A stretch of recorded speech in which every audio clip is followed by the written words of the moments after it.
Hello, everybody. Welcome again to Storytime from the Milledgeville Public Library of Illinois. The story we have for you today comes to us from Hawaii, and it is a story about a young boy and his brave fight against some bullies. This is the story of Punia and the King of Sharks. Once long ago, there was a king of sharks, and he lived in a cove off the coast of Hawaii with 10 of his best sharks. Now, normally sharks would like to swim out into the deep water and go hunting, but these sharks were guarding a very great treasure.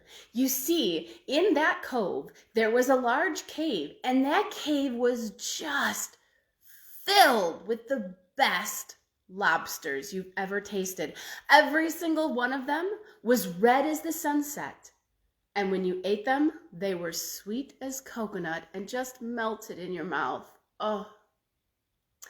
But the king of the sharks had decided that he needed to keep these tasty delicacies for the sharks. And so he and his 10 best sharks would keep all of the humans away. Now, one of those humans that they had managed to catch and eat when he tried to take some of the lobsters was a father, and his son's name was Punia. Once Punia's father was gone, there was no one to provide for Punia and his mother, and so they had to live off of the yams that they could grow in their garden and the poi that Punia's mother would make. Now, poi is rather bland. It doesn't have much flavor. It's very sticky.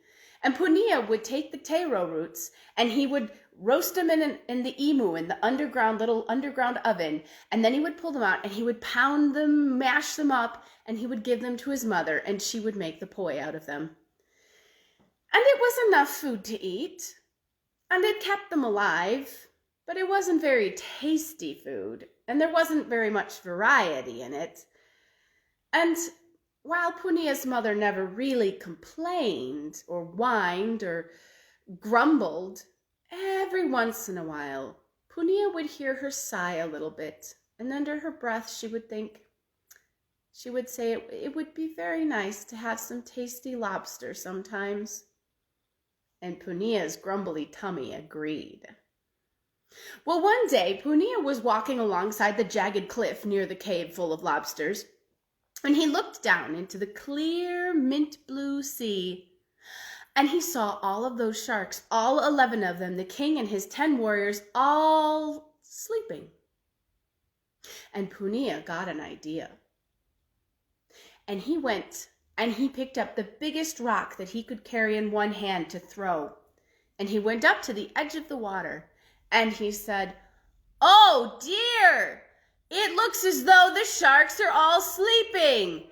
This is a good thing. I will jump in and steal some lobsters as quick as a shrimp, and they will never know I was there. I will go so fast." Well, you might think that was a little loud to say that. That was exactly the point. For you see, the king of the sharks heard Punia, and he heard what Punia was planning. And so he carefully woke up all of his warriors, and he said, "Quick, quick, quick, wake up, but pretend to still be sleeping. For when the boy jumps into the water, we will swim out to where he jumps in, and we will gobble him up just like we ate his father." Well, they were all ready. So when Punia took that big rock and he threw it as far as he could out into the cove, which was a pretty long way. He was really good at throwing things. The sharks all went swimming as fast as they could to where that rock had plopped into the water. And Punia, quick as a flash, dived into the water. Dived into the water, down near the cave, grabbed 2 big fat lobsters, one in either hand, and he swam as fast as he could for the shore. Well, by the time the king of the sharks and all of his warriors got out to where that rock had sunk into the bottom of the ocean, they realized they were tricked. And they turned around and they swam back for the shore as fast as they could. But it was too late. Punia was just climbing out of the surf onto the beach, and he turned around and he said, "Ha ha, king of the sharks, I took something from you. Well, the king of the sharks was not happy. And Punia ran home and he gave the lobsters to his mother. And she said, "Oh, you are a clever boy, Punia, but you must be careful, for now you have angered the king of the sharks, and he will not be tricked so easily again." Well, later that day, Punia was walking along the shore, and the king of the sharks saw him, and he called out to him, and he said, "Boy, you tricked me. How was it so easy for you to trick me?" And Punia said, "Oh, well, king of the sharks, it was your shark with the flat nose who told me what was going to happen and how to trick you." Well, the king of the sharks looked around at all of his followers, and sure enough, there was one with a flat nose. Now, Punia was not telling the truth, but the king of the sharks didn't know that.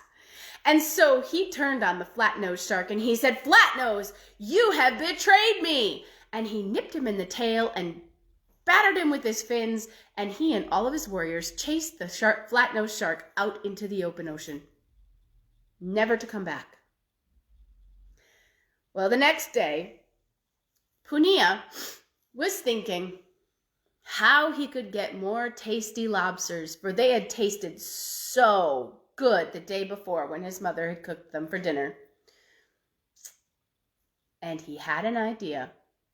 He took all of the hollow gourds that he could find. He gathered up 10 hollow gourds, one for each of the sharks. And he filled them with sticky poi. And then he wrapped them up in a net and he dragged them down to the cliff with him. And when he got to the cliffside, he called, "Oh, king of the sharks, I feel so bad about the trick I played on you yesterday. I have brought you a gift. I went to the kahuna, the magic man, the sorcerer, and I asked him to create a magic for you. I have brought you a feast. It is a special magic. One bite will make you fiercer than the sun at noontime, and 2 bites will make you stronger than 4,000 sharks plus 1. Well, the king of the sharks, he was smarter than most people gave him credit for. And so he thought about this for a moment, and he said, "Well, that is a very great gift for so small of a trick. Why are you giving us such a great gift?" And Punia said, "Well, you see, my mother and I are starving, and I was hoping that if I gave you this great gift, that you would be willing to let me take just 2 more small lobster from the cave so that we wouldn't be starving anymore." Well, the king of the sharks thought about that for a little while. And then he called all his sharks to him. And he said, "Listen, I have an idea. Here's what we will do. I will tell the boy that he can have 2 lobster if he gives us the kahuna feast. And when the kahuna's magic comes into the water, we will eat it. And then we will be stronger than 4,000 sharks plus 1. Every single one of us will be. And we will protect the cave, and we will eat the boy and have the kahuna magic, and we will win it all." And all of the sharks agreed that that was a very good idea. And so the king of the sharks said, "All right, Punia, we will take your kahuna feast, and you may have 2 more lobsters out of the cave." And so Punia came up to the edge of the water, and he opened up the net, and he tipped it over into the water, and all those gourds filled with sticky poi floated down into the water. And snip, snap, snap, all of those sharks, every single one of them, gobbled up one of those big gourds full of sticky poi. Well, as soon as they did, Punia dived into the water and swam into the cave and grabbed up 2 big fat lobsters with one in either hand, and he quick swam for the shore. Now the sharks tried to bite at him, but their mouths were glued shut with the sticky poi, and they couldn't get their mouths open to bite him. And by the time that the poi had dissolved and they were able to open their mouths again, Punia was climbing out onto the shore with the 2 big fat lobsters in his hands. And he turned around and he said, "Ha ha, silly king of the sharks, I can't believe you fell for that one." And the king of the sharks said, "I do not understand. "We have been tricked a second time. How is this possible?" And Punia said, "Oh, it was the shark with the gray belly who told me how to trick you." The king of the sharks looked at all of his followers, and sure enough, one of them had a gray belly. And so he turned on him and he said, "Gray belly, you are a traitor. You have tricked us, and you must go away and never return." And he bit and nipped at his tail and his fins until the gray belly shark swam out into the ocean, never to return. Well, Punia went home with those two big lobsters in his hands, and he gave them to his mother, and his mother cooked them for dinner. But she said, "Punia, you are a clever, clever boy, but you must be careful.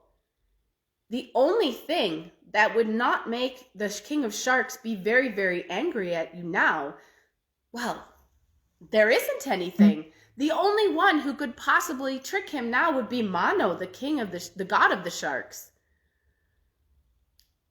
Well, Punia smiled a little because that gave him an idea. The next morning, Punia went to the shed, and he pulled out his father's Papa He'enalu, his big surfboard, and he oiled it very well with kukui nuts oil so that it would float very well on the water. And then on one side of it, on the bottom, he painted two blazing red eyes and a cruel mouth with lots of teeth. And then he laid it out in the sun to dry.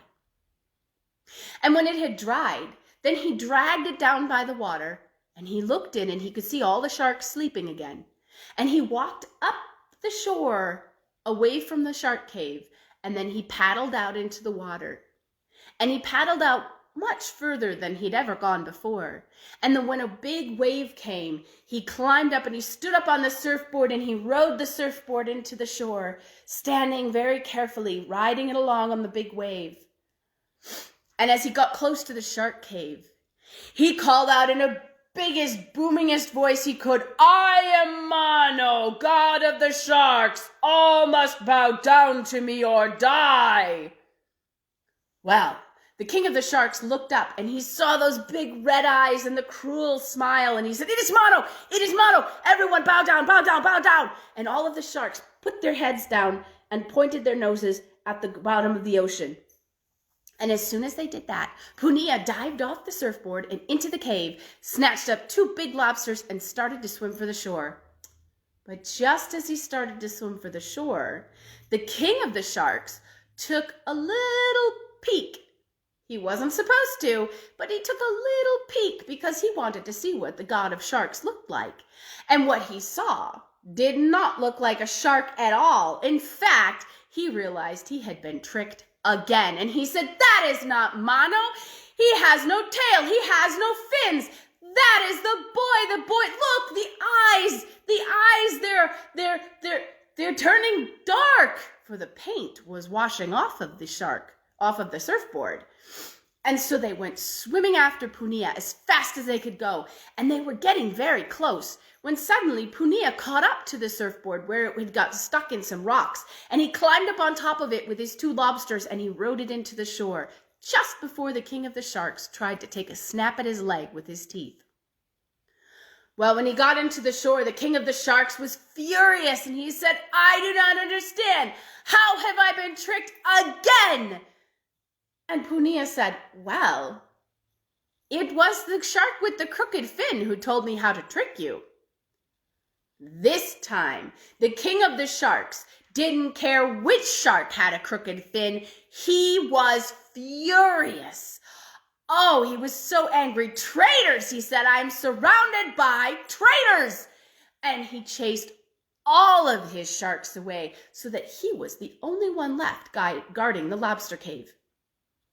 Well, the next morning, Punia got up, and he knew that he had to do something very different and very special to chase away the king of the sharks today. And so he took a couple of kapa cloths under his arm, and he went down by the shore. And his mother watched him go, and she shook her head, for she did not think Punia would beat the king of the sharks today, but she let him go. When he got down to the shore, he piled a lot of rocks. He laid out the kapa cloths and he piled a lot of rocks on them. And then he built a big fire and he stuck the hot coals in amongst the rocks so that they would become very warm. And then he called out, "Flee, flee for your life, the volcano is erupting." And he picked up one of the cloths and he flipped all of those rocks, splash, splash, splash, splash, splash, and they fell down into the ocean hissing, for they were so warm. Well, the king of the sharks woke up and he saw all the hot rocks falling down and he went, "Oh no, the volcano is exploding." And he started to swim away. And then he thought, "Wait a minute. I'll bet this is Punia trying to trick me again." And so he went back to the cave and he stayed right in the front of it and he wouldn't leave. And Punia tripped up another kapa cloth full of rocks and he said, the volcano, flee! Flee, the volcano! And he flipped all of those cloths, all of those hot rocks into the ocean, and the king of the sharks did not move. And so Punia thought, perhaps it will take the actual noise of a volcano to trick the king of the sharks. Well, there was a big lava rock on the edge of the cliff, and so Punia went over and he pushed and he pushed and he pushed and he pushed on it as hard as he could until it finally fell into the ocean. But when it finally fell into the ocean, Punia lost his balance. And he fell too. And he scrabbled for something to keep him on the cliff and not let him fall in. And luckily, he grabbed a hold of a big banana stalk that was sticking out of the cliff. But the king of the sharks saw this all happen. And so he went down and he swam up and he swam right up underneath Punia and he said, "Now who is going to be tasty, tasty dinner? I can just wait right here. Your weak little arms will give way and you will fall and I will eat you up." And he opened his mouth and he just sat there under the cliff waiting for Punia to fall. Well, Punia became frightened and he began to scrabble to try to find a foothold in the cliff. But when he did that, the banana stalk broke and he fell down, down, down, down, down. But Punia was a very clever boy, and as he fell, he thought of something he could do. And so he took the banana stalk, and as soon as he landed in the king of the sharks' mouth, he stuck the banana stalk in there so that he could not close his mouth. Well, the king of the sharks was not happy about that. He began to thrash, and he went up above the water, under the water, and around in circles, and trying to get that banana stalk out of his mouth so he could eat up Punia. Well, Punia became frightened with all this twisting and turning and under the water and up above the water.